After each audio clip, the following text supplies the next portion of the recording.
ವಿಧಿ ಬೆಸೆದ ನಂಟು. ಭಾಗ 11. ಮಧು ನನ್ನ ಉತ್ತಮ ಗೆಳೆಯನ ರೀತಿ ನೋಡಿದ್ದಳು. ಆದರೆ ನಾನು ಮೊದಲು ಸೂರ್ಯನ ಬಳಿ ಮಾತನಾಡಬೇಕೆಂದು ನಿಶ್ಚಯಿಸಿದ್ದ. ಮುಂದೆ ಸೂರ್ಯನ ಬಳಿ ಮಾತನಾಡಿ ಮಧುನ ನನ್ನ ಇಷ್ಟಪಡುತ್ತಿರಲಿಲ್ಲ. ವೈಷ್ಣವಿ ತಪ್ಪು ತಿಳಿದುಕೊಂಡು ಈ ಮಾತು ಹೇಳಿದ್ದಾಳೆ ಎಂದು ಸೂರ್ಯನಿಗೆ ಹೇಳಬೇಕು. ನಾಳೆನೇ ಮೈಸೂರಿಗೆ ಹೋಗಬೇಕು ಎಂದು ಆಲೋಚಿಸುತ್ತಿದ್ದವನ ಹೆಗಲು ಮುಟ್ಟಿದಳು ವೈಷ್ಣವಿ. ತೇಜು ಎಂದು ಏನೋ ಹೇಳಲು ಬಂದವಳನ್ನು ತಡೆದು, ಸಾಕು, ಏನೂ ಮಾತನಾಡಬೇಡ, ಜೀವದ ಗೆಳತಿ ಎಂದು ಬಾಯಿ ಬಡಿದುಕೊಳ್ಳುತ್ತಿದ್ದೆ. ಇಷ್ಟೇನಾ ನಿನ್ನ ಜೀವದ ಗೆಳತಿನ ಅರ್ಥ ಮಾಡಿಕೊಂಡಿರೋದು? ನೋಡು, ನಿನ್ನ ಒಂದು ದುಡುಕಿನ ಮಾತಿನಿಂದ ಏನೆಲ್ಲ ಆಗಿದೆ ಎಂದು. ನೀನು ಯಾವಾಗ ಬುದ್ಧಿ ಕಲಿಯೋದು ಎಂದು ಅಸಹನೆಯಿಂದ ತೇಜು ಎಂದು ಏನೇನೋ ಬಡಬಡಿಸಲು ಬಂದಾಗ, ಸಾಕು, ಏನು ಮಾತನಾಡಬೇಡ ಎಂದು ಅವಳ ಮುಖ ನೋಡದೆ ಹೊರಟು ಹೋದ. ತೇಜು ಎಂದು ಅವನನ್ನು ಕೂಗಿದಳು. ಅವನು ಅವಳ ಕಡೆ ತಿರುಗಿಯೂ ನೋಡದೆ ಹೋದವನನ್ನು ನೋಡಿ ಸೋಫಾದ ಮೇಲೆ ಕುಳಿತಳು. ಅವಳ ಮೇಲೆ ಅವಳಿಗೆ ಬೇಸರ ಮೂಡಿತ್ತು. ನನ್ನ ದುಡುಕಿನ ಮಾತಿನಿಂದೆಲ್ಲ ಇಷ್ಟೆಲ್ಲ ತೊಂದರೆಯಾಗುತ್ತಿದೆ ಎಂದು ನನಗೆ ತಿಳಿಯಲಿಲ್ಲ. ಮಧು ದುಃಖಕ್ಕೆ ನಾನು ಒಂದು ರೀತಿ ಕಾರಣವಾಗಿ ಬಿಟ್ಟೆನಲ್ಲ ಎಂಬ ನೋವೇ ಅವಳನ್ನು ಅತೀವವಾಗಿ ಕಾಡುತ್ತಿತ್ತು. ರೂಮ್ಗೆ ಬಂದವಳು ತನ್ನ ಅಂಗೈಯನ್ನೊಮ್ಮೆ ನೋಡಿಕೊಂಡು ಅವಳ ಮೇಲೆ ಅವಳೇ ಚೀಮಾರಿ ಹಾಕಿಕೊಂಡಳು. ಇದೇ ಕೈಯಿಂದ ಅಲ್ಲವೇ ನನ್ನ ಜೀವದ ಗೆಳತಿಯನ್ನು ಹೊಡೆದಿದ್ದು ಎಂದು ತನ್ನ ಅಂಗೈಯನ್ನು ಮುಷ್ಟಿ ಕಟ್ಟಿ ಗೋಡೆಗೆ ಗುದ್ದಿಕೊಳ್ಳಬೇಕೆಂದರೂ ಸುಮ್ಮನಾದಳು. ಸಾಕಷ್ಟು ಮಾನಸಿಕವಾಗಿ ನೋವುಂಡವಳು. ದೈಹಿಕವಾಗಿ ಪೆಟ್ಟು ಮಾಡಿಕೊಳ್ಳಲು ಇಚ್ಛಿಸಲಿಲ್ಲ. ಬಲು ನೊಂದು ಬಿಟ್ಟಳು. ಮೊದಲೇ ಸೌಮ್ಯ ಸ್ವಭಾವದವಳು. ಯಾರಿಗಾದರೂ ಹೊಡೆಯುವುದಿರಲಿ, ಮನಸ್ಸಿಗೆ ನೋವಾಗುವಂತೆ ಮಾತನಾಡುತ್ತಿರಲಿಲ್ಲ. ಆದರೆ ಇಂದು ನನ್ನ ಗೆಳತಿಗೆ ಹೊಡೆದು ಬಿಟ್ಟೆನಲ್ಲ ಎಂಬ ಬೇಸರ ಒಂದೆಡೆಯಾದರೆ, ನನ್ನ ಜೀವನ ಈ ರೀತಿಯಾಗಲು ನನ್ನ ಗೆಳತಿಯ ಒಂದು ಮಾತು ಕಾರಣವಾಯಿತಲ್ಲ ಎಂಬ ನೋವಿನಿಂದ ಹಲುಬಿದಳು. ಯಾವುದೋ ರೋಗಿಯ ರಿಪೋರ್ಟ್ ನೋಡುತ್ತಾ ಮಗ್ನವಾಗಿದ್ದವನನ್ನು ಮೇ ಐ ಕಮಿನ್ ಎಂಬ ಧ್ವನಿ ರಿಪೋರ್ಟ್ ನೋಡುತ್ತಲೇ ಎಸ್ ಕಮಿನ್ ಎಂದ. ಒಳಗೆ ಬಂದವನನ್ನು ನೋಡಿ ಕುಳಿತುಕೊಳ್ಳಲು ಹೇಳಿ, ಏನು ಸಮಸ್ಯೆ ಎಂದ ವೈದ್ಯನಾಗಿ ಕೇಳಿದ. ನಾನು ಇಲ್ಲಿ ರೋಗಿಯಾಗಿ ಬಂದಿಲ್ಲ, ನಿಮ್ಮ ಜೊತೆ ಸ್ವಲ್ಪ ವೈಯಕ್ತಿಕವಾಗಿ ಮಾತನಾಡಬೇಕಿತ್ತು. ನಿಮಗೆ ಯಾವುದೇ ಕೆಲಸವಿಲ್ಲೆಂದರೆ ಕ್ಯಾಂಟೀನ್ ಬಳಿ ಕುಳಿತು ಮಾತನಾಡೋಣ ಎಂದು ಕೇಳಿದ. ಅವನ ಮಾತಿನಲ್ಲಿ ಕೋರಿಕೆ ಇತ್ತು. ಯಾರು ಇವನು, ನನ್ನ ಹತ್ತಿರ ಏನು ಮಾತನಾಡಬೇಕು ಎಂದು ತನ್ನ ಕೈಗಡಿಯಾರವನ್ನು ನೋಡಿಕೊಂಡು, ಸರಿ ಬನ್ನಿ ಎಂದು ಇಬ್ಬರು ಕ್ಯಾಂಟೀನ್ ಪ್ರವೇಶಿಸಿದರು. ಹೇಳಿ, ಯಾರು ನೀವು? ನನ್ನ ಹತ್ತಿರ ಏನು ಮಾತನಾಡಬೇಕು ಎಂದು ಆಶ್ಚರ್ಯವಾಗಿ ಕೇಳಿದ. ಅವನಿಗೆ ಇವನು ಯಾರು ಎಂದು ತಿಳಿಯಲಿಲ್ಲ. ನಾನು ತೇಜಸ್ವಿ ಎಂದು ಹೇಳುತ್ತಾ ಮುಂದಿನ ಟೀಯನ್ನು ಕುಡಿದ. ತೇಜಸ್ವಿ ಎಂಬ ಹೆಸರು ಕೇಳಿ ಅವನನ್ನು ಅಡಿಯಿಂದ ಮುಡಿಯವರೆಗೂ ನೋಡಿದ. ಅವನಷ್ಟೇ ಎತ್ತರ, ದಪ್ಪ, ನೋಡಲು ತನಗಿಂತ ತುಸು ಹೆಚ್ಚೇ ಅಂದಗಾರನಾಗಿದ್ದ ಕಂಡ. ತೇಜಸ್ವಿಯನ್ನು ನೋಡಿ ಮಧುಗೆ ಇವನ ಮೇಲೆ ಅನುರಾಗ ಮೂಡುವುದರಲ್ಲಿ ಯಾವುದೇ ತಪ್ಪಿಲ್ಲವೆನಿಸಿತು. ತೇಜಸ್ವಿಯು ಕೂಡ ಸೂರ್ಯನನ್ನೇ ನೋಡಿದ. ದುಂಡಾದ ಮುಖ, ಅಗಲವಾದ ಹಣೆ, ಸುಂದರವಾದ ಕಪ್ಪು ಕಣ್ಣುಗಳು ಅವನ ಅಂದವನ್ನು ಇಮ್ಮಡಿಗೊಳಿಸುತ್ತಿತ್ತು. ಮದುವೆಯ ಮನೆಯಲ್ಲಿ ಅಷ್ಟಾಗಿ ಗಮನಿಸಿರಲಿಲ್ಲ. ವೃತ್ತಿಗೆ ತಕ್ಕಂತೆ ಅವನ ಸಹನೆ, ತಾಳ್ಮೆ, ಗಂಭೀರ್ಯದಿಂದ ಕೂಡಿದ ಅವನ ವದನವನ್ನು ನೋಡಿ ತನ್ನ ಮುಖದಲ್ಲಿ ಒಂದು ಸುಂದರವಾದ ನಗೆಯನ್ನಿಟ್ಟುಕೊಂಡು, ಇವನು ಇಲ್ಲಿ ಯಾಕೆ ಬಂದಿದ್ದಾನೆ? ಇವನು ನನ್ನ ಜೊತೆ ಏನು ಮಾತನಾಡಬೇಕು? ಮಧುಗೆ ಡೈವರ್ಸ್ ಕೊಡಿ ಎಂದು ಕೇಳೋದಕ್ಕೇನಾದರೂ ಬಂದಿದ್ದಾನಾ ಎಂದು ಅವನ ಮುಖವನ್ನೇ ದಿಟ್ಟಿಸಿದ. ಸೂರ್ಯ, ನಾನು ನಿಮ್ಮ ಹತ್ತಿರ ಮಧು ವಿಷಯ ಮಾತನಾಡೋಕೆ ಬಂದಿರೋದು. ಪೀಠಿಕೆ ಯಾಕದೆ ನೇರವಾಗಿ ಮಾತಿಗಿಳಿದ. ಅವನ ಸ್ವಭಾವವೇ ಹಾಗೆ. ಮಧು ವಿಷಯನ ಏನು ಹೇಳಬಹುದು ಇವನು ಎಂದು ಕಾತುರದಿಂದ ಅವನ ಮುಖವನ್ನೇ ನೋಡಿದ. ಮಧು ವಿಷಯನ ಏನು ಹೇಳಿ ಎಂದು ತನ್ನ ಮುಖದಲ್ಲಿ ಯಾವುದೇ ಭಾಗವನ್ನೇ ವ್ಯಕ್ತಪಡಿಸದೆ, ಸೂರ್ಯ, ನಾನು ಮಧುನ ಪ್ರೀತಿಸುತ್ತಿದ್ದು ಎಷ್ಟು ಸತ್ಯವೋ ಅಷ್ಟೇ ಸತ್ಯ. ಮಧು ನನ್ನ ಪ್ರೀತಿಸಿಲ್ಲ ಎಂಬುದು. ನಾನು ಮಧುನ 2 ವರ್ಷದಿಂದ ಪ್ರೀತಿಸುತ್ತಿದ್ದೆ. ನಾನು ಪ್ರೀತಿ ಮಾಡುತ್ತಿರುವ ವಿಷಯ ಮಧುಗೆ ಹೇಳಬೇಕು ಎಂದುಕೊಂಡಾಗಲೆಲ್ಲ ಏನೇನೋ ವಿಘ್ನಗಳು. ವೈಷ್ಣವಿಗೆ ನಾನು ಮಧುನ ಮದುವೆ ಮಾಡಿಕೊಳ್ಳಬೇಕೆಂಬುದು ಬಹಳ ಆಸೆ ಇತ್ತು. ಆದರೆ ಅವಳು ಅನಿರೀಕ್ಷಿತವಾಗಿ ನಿಮ್ಮನ್ನು ಮದುವೆ ಮಾಡಿಕೊಂಡಿದ್ದು ಅವಳಿಗೆ ಬೇಸರ ತಂದಿತು. ಅದೇ ಬೇಸರದಿಂದ ನೀನು ಸೂರ್ಯನ ಮದುವೆಯಾಗುವುದಕ್ಕಿಂತ ತೇಜಸ್ವಿನ ಮದುವೆಯಾಗಿದ್ದರೆ ಚೆನ್ನಾಗಿರುತ್ತಿತ್ತು ಎಂದಳು. ಅದನ್ನು ನೀವು ಕೇಳಿಸಿಕೊಂಡು ತಪ್ಪಾಗಿ ಅರ್ಥೈಸಿಕೊಂಡಿದ್ದೀರಿ. ಮಧು ನನ್ನ ಒಬ್ಬ ಉತ್ತಮ ಗೆಳೆಯನ ರೀತಿ ನೋಡಿದ್ದಳು. ನಾನು ಹೇಳುತ್ತಿರೋದು 100ಕ್ಕೆ 100 ಸತ್ಯ. ದಯವಿಟ್ಟು ಮಧು ಬಗ್ಗೆ ಅಪಾರ್ಥ ಮಾಡಿಕೊಳ್ಳಬೇಡಿ. ನನ್ನ ಮಾತಿನಲ್ಲಿ ನಂಬಿಕೆ ಬರುತ್ತಿಲ್ವಾ? ಏನೆಂದು ಮಾತನಾಡದೆ ಕುಳಿತಿದ್ದ ಸೂರ್ಯನನ್ನು ನೋಡಿ ಕೇಳಿದ. ಈ ರೀತಿ ನಮಗೆ ಅನುಮಾನ ಬರಲು ವೈಷ್ಣವಿಯ ಮಾತೇ ಕಾರಣವಾಯಿತು. ಅವಳು ತುಂಬ ದುಡುಕು ಸ್ವಭಾವದ ಹುಡುಗಿ. ದಯವಿಟ್ಟು ನಾನು ಹೇಳುತ್ತಿರುವುದು ಸತ್ಯ. ಜೊತೆಗೆ ಈ ರೀತಿ ಹೋಗಿ ನಿಮ್ಮ ಬಳಿ ಹೇಳಿ ಎಂದು ಮಧು ನನ್ನ ಹತ್ತಿರ ಹೇಳಲಿಲ್ಲ. ಆದರೆ ನನ್ನಿಂದ ಶುರುವಾಗಿರೋ ಈ ಅನುಮಾನ ನಾನೇ ಬಗೆಹರಿಸಿದರೆ ಒಳ್ಳೆಯದೆನಿಸಿತು. ಹಾಗಾಗಿ ನಿಮ್ಮ ಹತ್ತಿರ ಮಾತನಾಡುವುದಕ್ಕೆ ಬಂದಿರುವುದು ಎಂದು ತಲೆ ತಗ್ಗಿಸುತ್ತಾ, ಯಾರ ಮುಂದೆಯೂ ತಲೆ ತಗ್ಗಿಸುವವನು ನನ್ನಿಂದ ಒಂದು ಹೆಣ್ಣಿನ ಬಗ್ಗೆ ತಪ್ಪಾಗಿ ತಿಳಿದುಕೊಂಡಿರಲ್ಲ ಎಂಬ ಬೇಸರದಿಂದ. ಸೂರ್ಯನಿಗಂತೂ ತನ್ನ ಮೇಲೆ ತನಗೆ ನಾಚಿಕೆಯಾಯಿತು. ನಾನು ದುಡುಕಿ ಮಧುನ ತೇಜಸ್ವಿ ಪ್ರೀತಿಸುತ್ತಿದ್ದಾಳೆ ಎಂದು ತಪ್ಪು ತಿಳಿದುಕೊಂಡು ಅಪ್ಪನ ಮುಂದೆಯೂ ಇದೇ ಮಾತು ಹೇಳಿಬಿಟ್ಟೆನಲ್ಲ ಎಂದು ಅವನಿಗೆ ತನ್ನಷ್ಟು ಸಣ್ಣದಾಗಿ ಯೋಚಿಸಿಬಿಟ್ಟೆ. ಅಷ್ಟು ಸಣ್ಣತನವೇ ನನ್ನ ಮನಸ್ಥಿತಿ ಎಂದು ಅವನನ್ನು ತಲೆ ತಗ್ಗಿಸಿಬಿಟ್ಟಿತ್ತು. ಇಬ್ಬರ ನಡುವೆ ಮಾತಿಲ್ಲದೆ ಮೌನ ರಾಜ್ಯಭಾರವಾಳುತ್ತಿತ್ತು. ಕ್ಷಣಕಾಲ ಏನನ್ನೂ ಯೋಚಿಸುತ್ತಾ ಕುಳಿತಿದ್ದ ಸೂರ್ಯ, ಸಾರಿ ಸೂರ್ಯ ಎಂದು ತಲೆ ಎತ್ತಿ ಹಿಂಜರಿಯುತ್ತಾ ನೋಡಿದ ತೇಜಸ್ವಿ. ನೀವು ಯಾಕೆ ಕ್ಷಮೆ ಕೇಳುತ್ತಿದ್ದೀರಾ ತೇಜಸ್ವಿ? ನನಗೆ ನನ್ನ ಮೇಲೆ ಬೇಸರ ಮೂಡುತ್ತಿದೆ. ನಾನೇ ತಪ್ಪಾಗಿ ತಿಳಿದುಕೊಂಡೆನಲ್ಲವೆಂದು. ಪರವಾಗಿಲ್ಲ ತೇಜಸ್ವಿ, ನಿಮ್ಮನ್ನು ಭೇಟಿಯಾಗಿ ತುಂಬ ಖುಷಿಯಾಯಿತು. ನನ್ನ ಮನಸ್ಸಿನಲ್ಲಿದ್ದ ಕೊಳೆಯನ್ನು ತೊಳೆದು ಹಾಕಿದ್ದೀರಿ. ನಿಮಗೆ ಎಷ್ಟು ಧನ್ಯವಾದ ಹೇಳಿದರೂ ಕಮ್ಮಿನೇ ಎಂದು ಮುಖದ ಮೇಲೆ ನಗು ತುಂಬಿಕೊಂಡ. ಇದು ನಿಮ್ಮ ದೊಡ್ಡ ಗುಣ ಸೂರ್ಯ. ತಮ್ಮ ತಪ್ಪನ್ನು ಬೇಗ ಅರ್ಥೈಸಿಕೊಂಡಿದ್ದು. ನಾವಿನ್ನು ಬರುತ್ತೇನೆ ಬಾ ಎಂದು ಹೊರಟ ತೇಜಸ್ವಿ. ಅವನ ಸ್ವಭಾವವೇ ಹಾಗೆ. ಕೆಲಸ ಮುಗಿದ ಕ್ಷಣ ಒಂದು ಕ್ಷಣ ನಿಂತಲ್ಲಿ ನಿಲ್ಲುವವನಲ್ಲ. ಅವನಿಗೆ ತುಂಬ ಖುಷಿಯಾಯಿತು. ಸೂರ್ಯ ಮತ್ತೆ ಎಲ್ಲಿ ತಪ್ಪಾಗಿ ಗ್ರಹಿಸಿಬಿಡುತ್ತಾನೆ ಎಂದು ಹಿಂಜರಿಕೆಯಿಂದಲೇ ಮಾತನಾಡಲು ಬಂದಿದ್ದ ತೇಜಸ್ವಿಯನ್ನು ಭೇಟಿಯಾಗಿಂದ ಅವನ ಮನಸ್ಸು ಗೊಂದಲಕ್ಕೆ ಬಿತ್ತು. ಹೋಗಿ ಮಧುನ ಕರೆದುಕೊಂಡು ಬರಲ್ಲ. ಒಂದು ಮನಸ್ಸು ಹೇಳಿದರೆ ಮತ್ತೊಂದು ಮನಸ್ಸು ಹಿಂಜರಿಯುತ್ತಿತ್ತು. ಅವಳ ಬಳಿ ಹೋಗಲು ಅವನಿಗೆ ಸಂಶಯ. ನಾನು ಇಷ್ಟು ಬೇಗ ಅಂಕಿತಾನ ಮರಿತೇನಾ ಎಂದು. ಮರೆಯಲೇಬೇಕು. ಈಗ ನಾನು ಮದುವೆಯಾಗಿರುವವನು. ಅಂಕಿತಾನ ಮನಸ್ಸಿನಿಂದ ತೆಗೆದುಹಾಕಿ ಮಧುನ ಹೆಂಡತಿ ಎಂದು ಒಪ್ಪಿಕೊಂಡು ಸಂಸಾರ ಮಾಡಬೇಕು. ಅಂದಹಾಗೆ ಮಧುಗೆ ಏನು ಕಡಿಮೆಯಾಗಿದೆ? ಓದಿದ್ದಾಳೆ, ಸದ್ಗುಣ, ಎಲ್ಲದಕ್ಕಿಂತ ಹೆಚ್ಚಾಗಿ ಈಗ ಅವಳು ನನ್ನ ಹೆಂಡತಿ. ಹೆಂಡತಿಯನ್ನು ಚೆನ್ನಾಗಿ ನೋಡಿಕೊಳ್ಳುವುದು ನನ್ನ ಕರ್ತವ್ಯ ಎಂದುಕೊಳ್ಳುತ್ತಿದ್ದರೆ ಅದ್ಯಾಕೋ ಅವಳನ್ನು ಎದುರುಗೊಳ್ಳಲು ಮನಸ್ಸು ಹಿಂದೇಟು ಹಾಕುತ್ತಿತ್ತು. 2 ದಿನದಿಂದ ಯೋಚಿಸಿ ಹೈರಾಣಾದವನು ಕಡೆಯದಾಗಿ ಮಧುನ ಕರೆದುಕೊಂಡು ಬರಬೇಕು ಎಂದು ದೃಢವಾಗಿ ನಿಶ್ಚಯಿಸಿ ಮೊಬೈಲ್ ಕೈಗೆತ್ತಿಕೊಂಡವನಿಗೆ ತಿಳಿದಿದ್ದು ಅವನ ಬಳಿ ಮಧು ನಂಬರೇ ಇಲ್ಲವೆಂದು. ತಕ್ಷಣ ತಂಗಿಯನ್ನರಸಿ ಅವಳ ರೂಮ್ಗೆ ಬಂದ. ತನ್ನ ರೂಮ್ಗೆ ಬಂದ ಅಣ್ಣನನ್ನು ನೋಡಿದವಳಂತೆ ಕುಳಿತಳು. ಮೊಬೈಲ್ ನೋಡುತ್ತಿದ್ದವಳು ಅವನಿಗೆ ತಿಳಿದಿರುವುದು ಮಧುನ ಕರೆದುಕೊಂಡು ಬಂದಿಲ್ಲ ಎಂದು. ಎಲ್ಲರೂ ನನ್ನ ವಿರುದ್ಧ ಮೌನ ಯುದ್ಧ ಸಾರುತ್ತಿದ್ದಾರೆ ಎಂದು. ಸುಮ್ಮನೆ ನಿಂತಿದ್ದ ಸೂರ್ಯನ ನೋಡಿ ಇವನು ನನ್ನ ರೂಮ್ಗೆ ಬಂದಿದ್ದಾನೆ ಎಂದರೆ ಏನೋ ಕೆಲಸವಾಗಬೇಕು. ಇಲ್ಲ ಎಂದಿದ್ದರೆ ನನ್ನ ರೂಮ್ಗೆ ಬರುತ್ತಿದ್ದನ. ಏನೇ ಆಗಲಿ ಇವನ ಜೊತೆ ಮಾತನಾಡಬಾರದು ಎಂದು ಮೊದಲೇ ನಿಶ್ಚಯಿಸಿದ್ದಳು. ಇವಳನ್ನು ಮಾತನಾಡಿಸಿದರೆ ಕೊಬ್ಬು ತೋರಿಸುತ್ತಾಳೆ. ಮಧು ನಂಬರ್ ಕೊಡು ಎಂದರೆ ಅಷ್ಟೇ ಎಂದು ಯೋಚಿಸುತ್ತಾ ನಯವಾಗಿ ತಂಗಿಯ ಕೈಯಿಂದ ಮೊಬೈಲ್ ಕಿತ್ತುಕೊಂಡ. ನನ್ನ ಮೊಬೈಲ್ ಕೊಡೋ ಎಂದು ಅವನಿಂದ ತನ್ನ ಮೊಬೈಲ್ ಕಸಿದುಕೊಳ್ಳಲು ಬಂದವಳಿಗೆ ಪ್ಲೀಸ್ ಅನು 5 ನಿಮಿಷ ಎಂದ ಅಣ್ಣನ ಬೇಡಿಕೆಯ ಕರೆಗೆ ಸುಮ್ಮನಾದಳು. ಎಷ್ಟೇ ಹುಡುಕಿದರೂ ಮಧು ನಂಬರ್ ಸಿಗಲಿಲ್ಲ. ಇವಳನ್ನು ಹೆಂಗಪ್ಪ ಕೇಳೋದು? ಒಂದು ಒಣನಗೆ ಬೀರಿ ತಂಗಿಯ ಕೈಗೆ ಮೊಬೈಲ್ ಹಸ್ತಾಂತರಿಸಿದ. ಸರಿ, ಗುಡ್ ನೈಟ್ ಎಂದು ಹೊರಟ. ಏನು ನೋಡುತ್ತಿದ್ದೆ ಅಣ್ಣ? ಪಾಪ, ಮನೆಯಲ್ಲಿ ಅಣ್ಣನ ಯಾರು ಸರಿಯಾಗಿ ಮಾತನಾಡಿಸುತ್ತಿಲ್ಲ. ಅದಕ್ಕೆ ಬೇಜಾರಾಗಿದ್ದಾನೆ.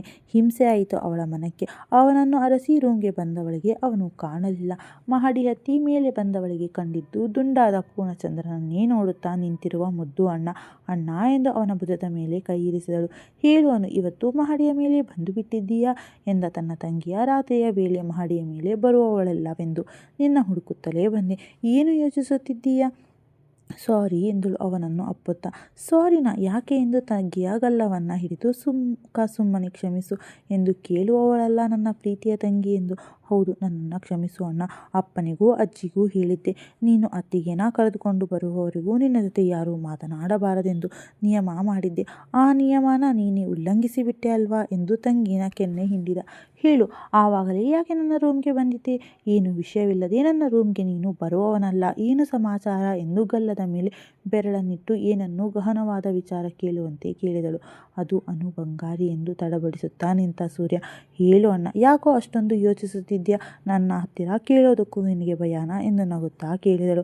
ಈಗ ನಾನೇನಾದರೂ ಇವಳಿಗೆ ಉರಿಸಿದರೆ ಮಧು ನಂಬರ್ ಸಿಗಲ್ಲ ಎಂದು ಅನು ಬಂಗಾರಿ.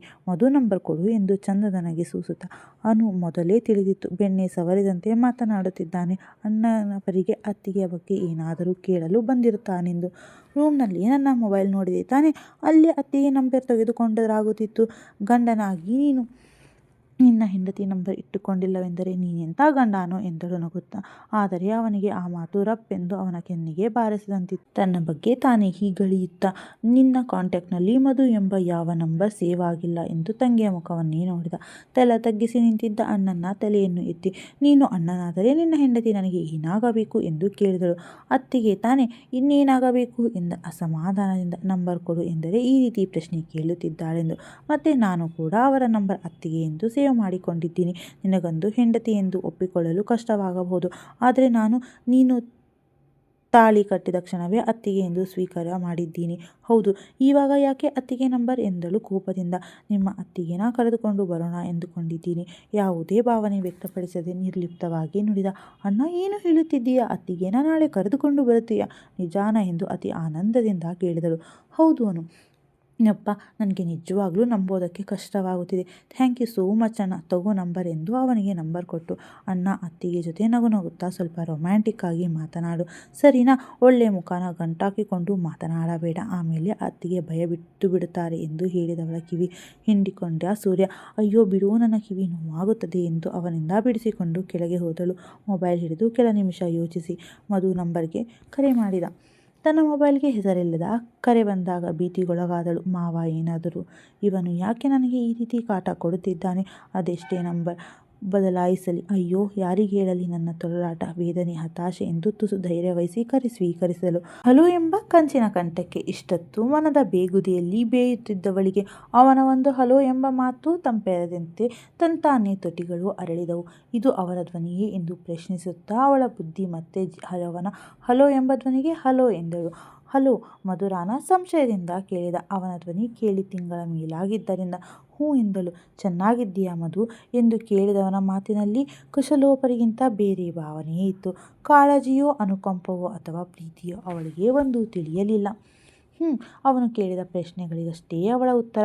ಮೊದಲೇ ಅಂತರ್ಮುಖಿ ಅವಳ ಭಾವನೆ ತಿಳಿಯುವುದೇ ಕಷ್ಟವೆನಿಸಿತ್ತು ಅವನಿಗೆ. ಊಟ ಮಾಡಿದ್ಯಾ? ಹ್ಞೂ ಎಂದಷ್ಟೇ ಅಂದಳು. ಅವಳ ಗಂಟಲಿನಿಂದ ಹೊರ ಹೊಮ್ಮುತ್ತಿದ್ದಿದ್ದು ಬೇಸರವಿತ್ತು. ಅವನ ಮನ ಒಮ್ಮೆಯಾದರೂ ನೀವು ಹೇಗಿದ್ದೀರಾ, ಊಟ ಆಯ್ತಾ ಎಂದು ಕೇಳಲಿಲ್ಲವೆಂದು. ನೀವು ಹೇಗಿದ್ದೀರಾ ಮೃದುವಾಗಿ ನುಲಿಯಿತು ಅವಳ ಸ್ವರ. ಅವನ ಸ್ವರ ಕೇಳಿದ ಮನ ತಂಪಾಯಿತು. ಅವನು ಉತ್ತರಿಸಿದ ಮುನ್ನವೇ ಊಟ ಆಯ್ತಾ ಎಂದು ಕೇಳಿದಳು. ನಾನು ಚೆನ್ನಾಗಿದ್ದೇನೆ, ಊಟ ಆಯಿತು. ನಿನ್ನದು ಊಟ ಆಯ್ತಾ ಮಧು? ಈ ಮಾತಿನಲ್ಲಿ ಕಾಳಜಿಗಿಂತ ಬೇರೆ ಭಾವನೆ ಇತ್ತು ಎಂದು ಗ್ರಹಿಸಿಬಿಟ್ಟಳು. ಹ್ಞೂ ಆಯಿತು. ಮನೆಯಲ್ಲಿ ಎಲ್ಲರೂ ಹೇಗಿದ್ದಾರೆ? ಅಜ್ಜಿ, ಅತ್ತೆ, ಮಾವ ಎಲ್ಲರೂ ಆರೋಗ್ಯವಾಗಿದ್ದಾರಾ? ಅನು ಚೆನ್ನಾಗಿ ಓದಿಕೊಳ್ಳುತ್ತಿದ್ದಾಳಾ? ಈ ಬಾರಿ ಆ ಮನೆಯ ಗೃಹಿಣಿಯಾಗಿ ಪ್ರಶಂಸಿಸಿತು ಅವನ ತನ್ನವರನ್ನೆಲ್ಲ ಕಾಳಜಿಯಿಂದ ವಿಚಾರಿಸುತ್ತಿರುವುದನ್ನೇ ನೋಡಿ. ಆದರೆ ನನ್ನ ಬಗ್ಗೆ ಒಂದಿಷ್ಟು ಕಾಳಜಿ ಇಲ್ಲವಲ್ಲ ಇವಳಿಗೆ ಎಂದುಕೊಂಡಳು. ಎಲ್ಲರೂ ಚೆನ್ನಾಗಿದ್ದಾರೆ. ಅವಳ ಪ್ರಶ್ನೆಗಷ್ಟೇ ಉತ್ತರವಾಗಿ ಈ ಬಾರಿ 5-10 ನಿಮಿಷ ಕಳೆದರೂ ಅವನೇನೂ ಮಾತನಾಡಲಿಲ್ಲ. ಅವನು ಮಾತನಾಡಬಹುದೆಂದು ಆಸೆ ಇದ್ದವಳಿಗೆ ನಿರಾಸೆಯಾಯಿತು. ಮೌನವೇ ಆಭರಣ ಮಾಡಿಕೊಂಡಿದ್ದವಳಿಗೆ ಈ ಮೌನ ಸಹಿಸದಾದಳು. ಈ ಬಾರಿ ಈ ಅಸಹನೀಯ ಮೌನವನ್ನು ತಾನೇ ಮುರಿದಳು. ಯಾಕೆ ಏನೂ ಮಾತನಾಡುತ್ತಿಲ್ಲ ಎಂದು ಮೆಲ್ಲು ಧ್ವನಿಯಲ್ಲಿ ಕೇಳಿದಳು. ಏನು ಮಾತನಾಡಬೇಕು? ತವರು ಮನೆಗೆ ಹೋಗೋಕ್ಕೂ ಮುಂಚೆ ಗಂಡನಿಗೆ ಒಂದು ಮಾತು ಹೇಳಿ ಹೋಗಬೇಕೆನ್ನುವಷ್ಟು ಸಣ್ಣ ವಿಷಯ ಗೊತ್ತಿಲ್ವಾ ಅಲ್ವಾ ನಿನಗೆ? ಹೋಗಲಿ, ಒಂದು ಫೋನ್ ಮಾಡಿ ನಾನು ನನ್ನ ತವರು ಮನೆಯಲ್ಲಿ ಇದ್ದೀನಿ ಎಂದು ಹೇಳಬೇಕು ಎಂದು ತಿಳಿಯಲಿಲ್ಲ ಅಲ್ವಾ ನಿನಗೆ? ನನಗೆ ಮದುವೆಯಾಗಿದ್ದೀಯಾ, ಗಂಡನ ಇದ್ದಾನೆ ಎಂದು ಮರೆತು ಬಿಟ್ಟಿದ್ದೀಯಾ? ಹೋಗಿ 1 ತಿಂಗಳ ಮೇಲಾದರೂ ಮನೆಗೆ ಬಂದಿಲ್ಲ. ಬರೋ ಆಸೆ ಇಲ್ವಾ? ಅಥವಾ ನಾನೇ ಬಂದು ಕರೆದುಕೊಂಡು ಹೋಗಲಿ ಎಂಬ ಹಠಾನ? ಎಷ್ಟೇ ಆದರೂ ನನ್ನ ಮದುವೆಯಾಗಿ ನನಗೊಂದು ಬಾಳು ಕೊಟ್ಟಿದ್ದೀಯಲ್ವಾ, ಹಾಗಾಗಿ ನಾನೇ ಫೋನ್ ಮಾಡಲಿ ಎಂಬ ತಾನೆ ಎಂದು ಸ್ವಲ್ಪ ಕೋಪ ಮಿಶ್ರಿತ ಧ್ವನಿಯಲ್ಲಿ ವ್ಯಂಗ್ಯವಾಗಿ ಹೇಳಿದ. ಅವನ ಮಾತಿಗೆ ಕಣ್ತುಂಬಿ ಬಂದರೂ ತಡೆದು, ನಾನೇನೂ ಫೋನ್ ಮಾಡಲಿಲ್ಲ ಸರಿ, ಹೇಳಲಿಲ್ಲ ಸರಿ. ನನ್ನ ಹೆಂಡತಿ ಎಲ್ಲಿ ಹೋಗಿದ್ದಾಳೆ, ಹೇಗಿದ್ದಾಳೆ ಎಂದು ನೀವೇ ಫೋನ್ ಮಾಡಿ ತಿಳಿದುಕೊಳ್ಳಬೇಕಾಗಿತ್ತು ತಾನೇ? ಎಷ್ಟೇ ಆದರೂ ನಾನು ನಿಮಗೆ ಒಲ್ಲದ ಹೆಂಡತಿ. ನಾನಿಲ್ಲ ಎಂದರೆ ನಿಮಗೆ ಅತೀವ ಆನಂದವಾಗಿರಬೇಕು ತಾನೇ? ಪೀಡೆ ತೊಲಗಿತು ಎಂದು ಸುಮ್ಮನಾದಿರಿ. ಅದರ ಜೊತೆಗೆ ನಾನು ಯಾರನ್ನು ಪ್ರೀತಿಸುತ್ತಿದ್ದೀನಿ ಎಂದು ತಪ್ಪು ತಿಳಿದುಕೊಂಡಿದ್ದೀರಲ್ವಾ ಎಂದು ಭಾವಪರವಶಳಾಗಿ ಗದ್ಗದಿತ ಧ್ವನಿಯಲ್ಲಿ ಕೇಳಿದಳು. ಮೊದಲ ಬಾರಿ ಅವನ ಜೊತೆ ಧೈರ್ಯವಹಿಸಿ ಇಷ್ಟು ಉದ್ದ ಮಾತನಾಡಿದ್ದು. ಅವಕ್ಕಾದ ಸೂರ್ಯ ತನ್ನ ಮಾತನ್ನೇ ತನಗೆ ತಿರುಗಿಸಿ ಹೇಳಿದವಳ ಪರಿಗೆ, ಪರವಾಗಿಲ್ಲ ಹುಡುಗಿ, ನಾನೇನೋ ಮೆದುವೆಂದುಕೊಂಡರೆ ಘಾಟಿಯಾಗಿದ್ದಾಳೆ ಎಂದುಕೊಂಡು. ದೇವರೇ, ಆಗಲೇ ಕಣ್ಣೀರು ಬರುವ ಲಕ್ಷಣಗಳು ಕಾಣುತ್ತಿದೆ. ಅಯ್ಯೋ ಎಂದು ತನ್ನ ಹಣೆ ಉಜ್ಜಿಕೊಳ್ಳುತ್ತಾ, ಸಾರಿ, ನಿನ್ನ ತಪ್ಪಾಗಿ ತಿಳಿದುಕೊಂಡಿದ್ದಕ್ಕೆ. ಈ ಬಾರಿ ಆಶ್ಚರ್ಯಪಡುವ ಸರದಿ ಮಧುರಾಳದ್ದು. ಸ್ವಭಾವತ್ ವಾಚಾಳಿಯಾದ ಸೂರ್ಯನನ್ನು ಮಾತಿನಲ್ಲಿ ಸೋಲಿಸುವುದು ಕಷ್ಟವೆಂದು ತಿಳಿದಿದ್ದು, ಆದರೆ ಇಷ್ಟು ಬೇಗ ನನ್ನ ಬಳಿ ಕ್ಷಮೆ ಕೇಳುತ್ತಿರುವುದು ಪರಿಗೆ. ನಾನು ಯಾಕೆ ಕ್ಷಮಿಸಬೇಕು ನಿಮ್ಮನ್ನ? ನೀನು ಯಾರನ್ನೋ ಪ್ರೀತಿಸುತ್ತಿದ್ದೀಯ ಎಂದು ತಪ್ಪಾಗಿ ತಿಳಿದುಕೊಂಡಿದ್ದೆ. ಅದೆಲ್ಲ ಬಿಡು. ನಾಳೆ ನಾನು ಬೆಂಗಳೂರಿಗೆ ಬರುತ್ತೇನೆ ನಿನ್ನ ಕರೆದುಕೊಂಡು ಹೋಗುವುದಕ್ಕೆ. ನಾಳೆ ರೆಡಿಯಾಗಿರು. ಗುಡ್ ನೈಟ್ ಎಂದು ಕರೆ ಸ್ಥಗಿತಗೊಳಿಸಿದ. ನಾಳೆ ಬರುತ್ತೇನೆ, ನೀನು ಕರೆದುಕೊಂಡು ಹೋಗುತ್ತೇನೆ ಎಂದು ಹೇಳಿದಾಗಿನಿಂದ ಅವಳ ಮನದೊಳಗೆ ಪತಂಗಗಳು ಹಾರಲು ಶುರುವಾಯಿತು. ಇವರಿಗೆ ನನ್ನ ಮೇಲಿದ್ದ ತಪ್ಪು ತಿಳುವಳಿಕೆ ಮಾಯವಾಗಿದೆ ಎಂದರೆ ನಾನು ತೇಜಸ್ವಿನ ಪ್ರೀತಿಸುತ್ತಿಲ್ಲ ಎಂಬ ವಿಷಯ ಹೇಗೆ ತಿಳಿಯಿತು? ಇಷ್ಟು ಬೇಗ ಇವರು ಅಂಕಿತಾನ ಮರೆತು ಬಿಟ್ಟರಾ ಅಥವಾ ಮಾವನ ಒತ್ತಾಯಕ್ಕೆ ಕರೆದುಕೊಂಡು ಹೋಗಲು ಬರುತ್ತಿದ್ದಾರಾ? ಅವರ ಮಾತಿನಲ್ಲಿ ಬೇಸರವಿರಲಿಲ್ಲ, ಬದಲಾಗಿ ಕಾಳಜಿ ಇತ್ತು. ಇವರು ನನ್ನ ಇಷ್ಟು ಬೇಗ ಹೆಂಡತಿ ಎಂದು ಒಪ್ಪಿಕೊಂಡು ಬಿಟ್ಟರಾ? ಈ ರೀತಿಯ ಅನುಮಾನದ ಹುತ್ತ ಅವಳ ತಲೆಯಲ್ಲಿದ್ದರೂ ಅವಳ ಹೃದಯ ಅದನ್ನೆಲ್ಲ ಗಣನೆಗೆ ತೆಗೆದುಕೊಳ್ಳದೆ ಅವನು ಬಂದು ಕರೆದುಕೊಂಡು ಹೋಗುತ್ತಾನೆಂಬ ಖುಷಿಯೇ ಅವಳನ್ನು ಆವರಿಸಿತ್ತು. ಮಧು ಯಾರಮ್ಮ ಫೋನ್ ಮಾಡಿದ್ದು ಎಂದು ಕೇಳಿದರು. ವೀರಭದ್ರಯ್ಯನವರು. ಸತತ 2 ತಿಂಗಳ ನಂತರ ಅವಳ ಮುಖದಲ್ಲಿದ್ದ ನಗುವನ್ನು ನೋಡಿ, ದೊಡ್ಡಪ್ಪ ಅವರು ಫೋನ್ ಮಾಡಿದ್ದರು, ನಾಳೆ ಬಂದು ನನ್ನ ಕರೆದುಕೊಂಡು ಹೋಗುತ್ತಾರಂತೆ ಎಂದಳು ನಗುವ ಮುಖವನ್ನು ಹೊತ್ತು. ಹೌದಾ ಮಧು, ನನಗೆ ತುಂಬ ಖುಷಿಯಾಯ್ತಮ್ಮ. ಹೋಗಿ ನಿನ್ನ ಬಟ್ಟೆ ಬರೆನೆಲ್ಲ ಜೋಡಿಸು. ಸರಿ ದೊಡ್ಡಪ್ಪ ಎಂದು ರೂಮ್ಗೆ ಬಂದವಳ ಮನಸ್ಸು ಹೊದ್ದಾಟಕ್ಕೆ ಬಿತ್ತು. ನನ್ನನ್ನು ಕರೆದುಕೊಂಡು ಹೋಗಲು ಬರುತ್ತಾರೆಂಬ ಖುಷಿ ಒಂದೆಡೆಯಾದರೆ, ಇವರು ಇಷ್ಟು ಬೇಗ ಅಂಕಿತನ ಮರೆತರ ಎಂಬ ಸಂಶಯ ಒಂದೆಡೆಯಾಯಿತು. ಯಾಕೋ ಅವಳ ಮನಸ್ಸು ಒಂದೆಡೆ ಸಂತೋಷಪಟ್ಟರೆ ಮತ್ತೊಂದೆಡೆ ಭಯಕ್ಕೆ ಬೀಳುವುದು. ಯೋಚಿಸಿದಂತೆ ಎಲ್ಲೆಲ್ಲೋ ಸಾಗುವ ಆಲೋಚನೆಗಳು. ಕಡಿತಗೊಳಿಸಿ ದೇವರೇ, ಎಲ್ಲ ಸರಿಯಾಗೋ ಸೂಚನೆ ಕಾಣುತ್ತಿದೆ. ಇನ್ನಾದರೂ ಎಲ್ಲರೂ ಸುಖವಾಗಿರುವಂತೆ ಮಾಡು ಎಂದು ಕಾಣದ ದೇವರಿಗೆ ಕೂತಲ್ಲೇ ಕೈ ಮುಗಿದಳು. ಚಂದ್ರನಿಗಾಗಿ ಕಾದ ತಾರೆಯಂತೆ, ವರ್ಷಧಾರೆಗಾಗಿ ಕಾದ ಇಳೆಯಂತೆ, ಸೂರ್ಯನಿಗಾಗಿ ಕಾದಳು ಮಧುರ. ಮುಂದೇನಾಗುತ್ತದೆ ಎಂದು ಮುಂದಿನ ಸಂಚಿಕೆಯಲ್ಲಿ ನೋಡೋಣ. ಅಲ್ಲಿಯವರೆಗೂ ಕಾಯ್ತಾ ಇರಿ. ಹಾಗೆ ನಿಮ್ಮ ಅನಿಸಿಕೆಗಳನ್ನು ಮರೆಯದೆ ಕಮೆಂಟ್ ಮಾಡಿ. ನಿಮ್ಮ ಕಮೆಂಟ್ಗಳಿಗಾಗಿ ನಾನು ಕಾಯ್ತಾ ಇರ್ತೀನಿ. ಜೊತೆಗೆ ತಪ್ಪದೇ ಚಾನಲನ್ನು ಸಬ್ಸ್ಕ್ರೈಬ್ ಮಾಡಿಕೊಳ್ಳಿ. ಧನ್ಯವಾದಗಳು. ಶುಭವಾಗಲಿ.